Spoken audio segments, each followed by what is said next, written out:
लिख के भेजेगा कि मैम हम तो वेजिटेरियन है। मैम पूछ ही नहीं रही है आपसे कि आप वेजिटेरियन हो या नहीं हो, ठीक है।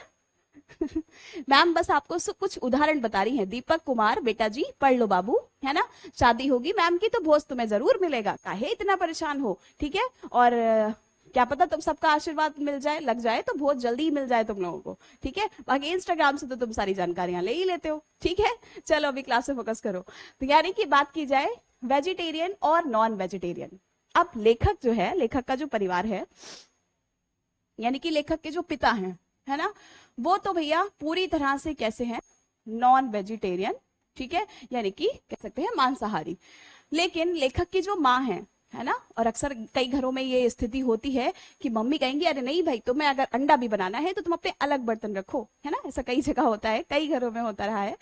और लेखक की जो माँ है वो वेजिटेरियन है ना। और माँ को देखते हुए यानी कि लेखक के जो भाई बहन है वो भी वेजिटेरियन है, यानी कि वो नहीं खाते हैं, है ना, मांस मछली। लेकिन लेखक के जो पिता हैं वो खाते हैं और उनके लिए बनता भी है। अब मछलियां कहीं पर बनी हुई है, यानी कि मछलियां आप बाजार से खरीद कर लाते हैं, है ना। भाई मैम की ड्राइंग थोड़ी ऐसी ही है, हंसना मत कि मैम कैसी मछली से बना दी आपने, ठीक है। अब बाजार से मछलियां खरीद कर लाते हैं और घर पर उनके तलने भुजने का सामान रखा होता है, लहसुन मिर्ची, है ना, ये रखा होता है उनके तलने भुनने का सामान, ठीक है। लहसुन रखा हुआ है तो भाई इसको पीसा जाएगा। तब फिर मछली सिर्फ मछली यानी कि एक जीवित प्राणी नहीं रहेगी, बल्कि वो एक खाने की चीज बन जाएगी, है ना। तो कुछ ऐसी ही चर्चा की है विनोद कुमार शुक्ल ने कि कैसे छोटी छोटी मछलियों को, है ना, घर लेकर आते हैं मछली को, वो मछली जिंदा रहती है कुछ दिनों तक, कुछ देर तक, है ना।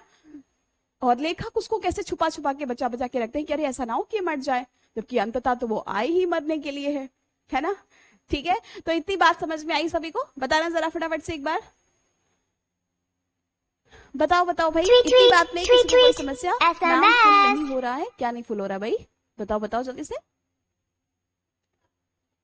कोई बात नहीं बेटा शुभम। और है आपका परिवार कैसा है? अगर परिवार खाता रहेगा तो फिर आप भी खाने लग जाते हैं ना। कुछ चीजें हमें दी हुई होती हैं, एक मतलब जन्म से होती हैं, कुछ हम अपनी खुद की एक पहचान बनाने की, है ना, सेल्फ आइडेंटिटी बनाने की कोशिश करते हैं। तो जरूरी नहीं है कि जैसा परिवार चल रहा है बिल्कुल वैसे ही, है ना, रूढ़िवादी हो जाना है।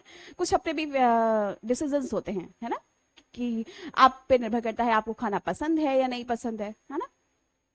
चलिए तो आते हैं आगे। ये तो था भाई, मैम ने बहुत ज्यादा सा सब कुछ सार आपको यहीं पे बता दिया, और जहां तक देखा जाए ना तो 75% हिस्सा अध्याय का यहीं पर खत्म हो गया है, ठीक है। लेकिन फिर भी भाई क्योंकि हमें आगे भी बढ़ना है और लाइन वाइज भी समझना है,